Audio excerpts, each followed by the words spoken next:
Hello and welcome. You can build muscle at age 60. Believe it or not, you can. And I'll prove that to you. And I'll show you how to do it.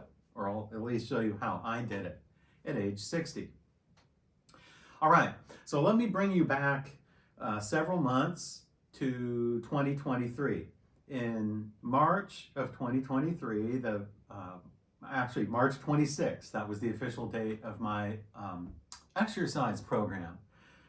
And my exercise program basically was, well, I made sure that I was consistent because in the past, in my 40s and 50s, throughout my life, it's been a sort of a trend where I've started things and never finished them. So, I go gung-ho on an exercise program, you know how it goes, and then you do it for a couple months. Something happens, you get an injury or something comes up, and then you put it off, you don't train, and you're very inconsistent, and then you get unhealthy, you gain weight, that sort of thing. You know how it goes. So when I reached the age of 60, which was in March of 2023, excuse me, I decided that I would finally not be a binge exerciser and finally do it on a regular basis. So that was March of 2023. It's now February of 2024. So I've been on my exercise program now for a good 9 months, or actually almost 9 months now. And I see great progress. And I want to show you this progress I made. So in March, actually on March 26th, I looked like this. And I was 182.5. And what I do is in these early days, actually in the first probably 6 or 7 months, I weighed myself every single day. Every single morning I would weigh myself. And I would weigh myself on a really, really good scale. It wasn't just a bathroom scale, but I actually went to the store, to our Publix here, which has like a huge scale, and it's really very accurate. And I would go over there every day and weigh myself every morning at about 7 a.m. After I woke up. Now, over the past few months, I've only been weighing myself once a week, and that is when I do my photos. So I make a photo, just a front photo, that's all I do, a front photo every week, once a week on Tuesdays. I don't know why I picked Tuesdays, I just did, because I like Tuesdays.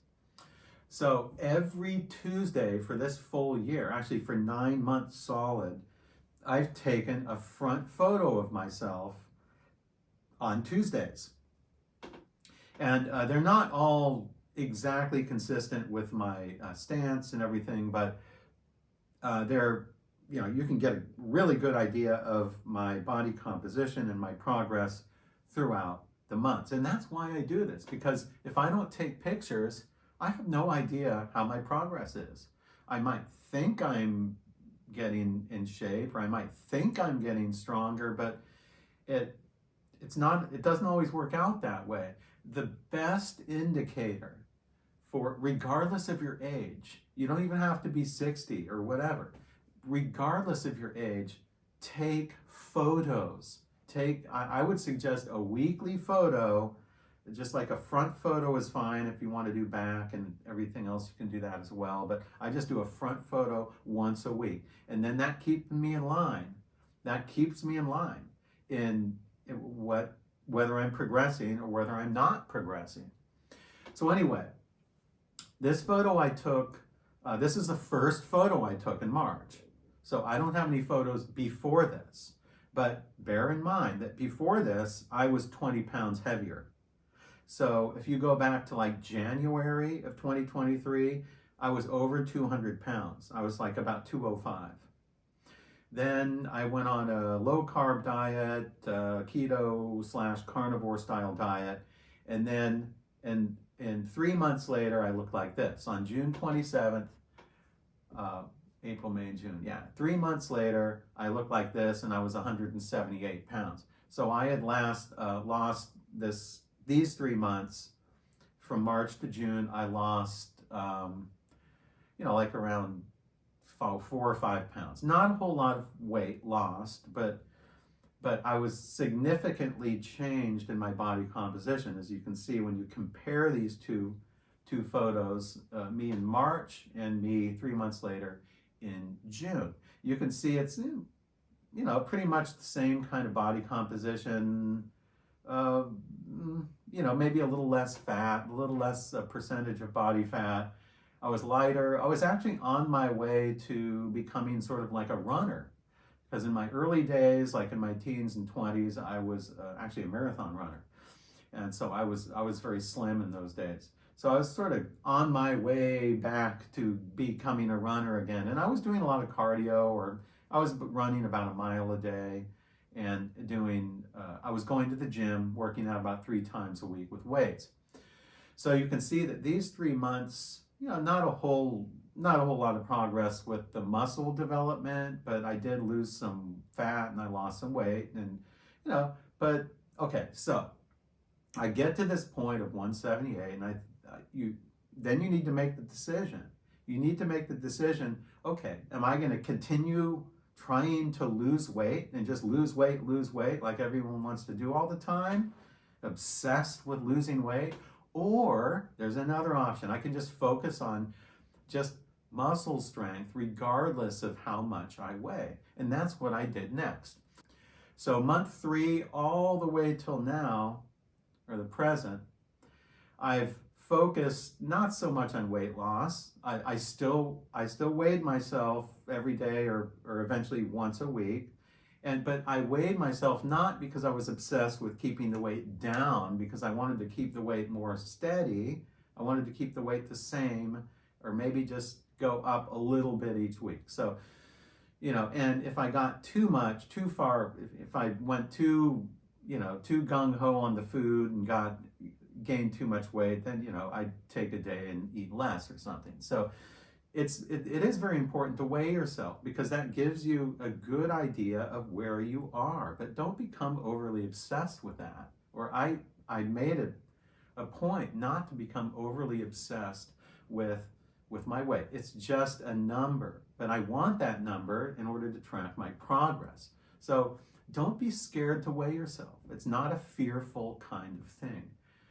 So I weigh myself now once a week, and then let me see, January 30th. Okay, so from June 27th to January 30th was about 7 months. So I didn't go, I'm just showing you 2 pictures here that are 7 months different.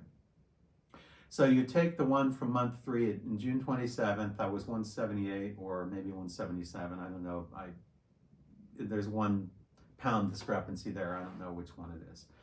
So then you look at January 30th, which is the most recent one, or actually a couple weeks ago, and I look like this. Amazing change, amazing change. Now, when you put these 2 together, when you look at the one from June and look at the one from January, 7 months apart, you can see a huge difference, huge difference. This is why you need to take photos. If I didn't take photos, I would have no idea that I made any progress. I wouldn't know, because you wake up and you see the same person in the mirror every day, and you don't have any really gauges how to gauge it. So January 30th, I looked like this. I put on a significant amount of muscle, and I probably even lost some fat along the way. I don't look any more fat than I did in June, and I look a hell of a lot more muscular. You can see my whole frame is much more powerful looking. I put on muscle. I put on muscle in my neck, in my traps, in my lats. I'm more sort of solid in the core area. Yes, I don't have 6-pack abs, but that's not what I'm after right now. I'm not really after that Instagram, emaciated look where you can see all the abs. I'm not after that. I'm after muscle gain. So you can see that in 7 months, at age 60, I put on a significant amount of muscle here, probably at least 10 pounds of muscle. And lost a little bit of fat along the way. This is really amazing. So I just wanted to show you that it is possible at an older age, like age 60, to put on muscle as a male. As a female, you might have a more difficult time, or you're not going to have as much progress putting on as much muscle, but you can certainly do the same thing if you focus your attention on strength rather than just cardio all the time. Everyone's always just cardio, cardio, cardio. And actually, I decreased my cardio over these months. So I was doing a lot of cardio in June on my older photo, and then I was doing just very minimal cardio in my January 30th photo here. And so I was focusing more on strength, mostly ring exercises. If you know my channel, I do a lot of gymnastic ring exercises, suspension exercises, and static hold exercises, and just your basic ring exercises. Also, recently, I've acquired this book here called Overcoming Isometrics by Matt Schifferly. It is an excellent book. I would highly recommend getting this book. Nice and thin book. You can read it probably in a couple days. It lately over the oh boy, there we go. Over the past few weeks, I've started to incorporate overcoming isometrics and also yielding isometrics into my routines, and that's pretty much all I do now.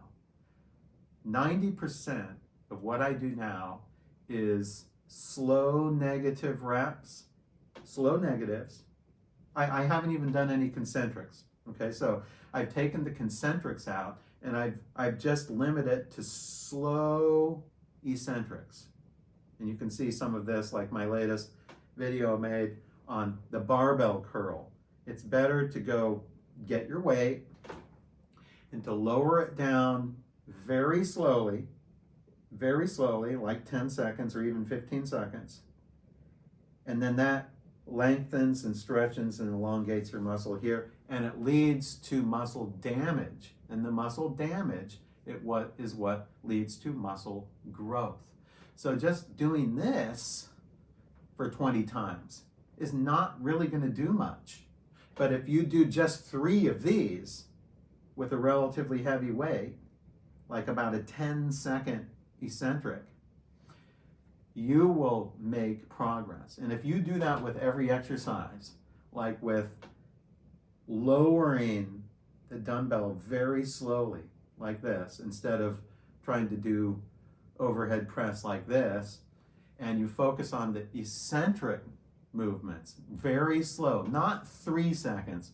Traditional bodybuilders will tell you, okay, you need to do two seconds for your concentric and 3 seconds for your eccentric. No, you don't. You need to do maybe just eliminate the concentric altogether and take 10 to 15 seconds or even longer on the eccentric. That's going to do a hell of a lot more than just doing this or this or this. So over the past few weeks or the past month or so, I've only been focusing more on slow eccentrics, on overcoming isometrics, which I'm learning from this book.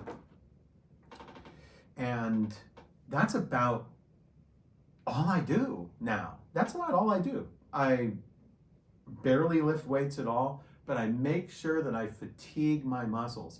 And then that leads to muscle growth, provided that you're eating enough nutrients and especially enough protein. So I just wanted to show you my experience with gaining muscle at age 60. You know, we're all told that, oh, you're washed up, you're over the hill, you're 60, you're too old. No, I've gained more muscle at age 60 than I did at age like 35. I remember when I first started lifting heavy weights, I was about 35, my mid-30s. I went on about a 5-year weightlifting binge. I blew up, you know, I gained a lot of weight, but a lot of that weight was just sort of sarcoplasmic hypertrophy. If you look that one up, sarcoplasmic. So I had a lot of fluid in the muscles and I gained a lot of weight and I looked, sort of bulky when I was 35, but I don't think I was really that strong. But now I don't really have the bulkiness. Like my latest photo doesn't look bulky, like I'm not filled with, my muscles aren't filled with water and with glycogen, but I have that strength. I think I really, really swear by overcoming isometrics. I think this is the new game changer in my fitness journey. And I think that isometrics very well could be a game changer in your fitness journey too. So thank you for joining me today, and I hope you got something out of this video. Like and subscribe if you haven't already, and until the next video.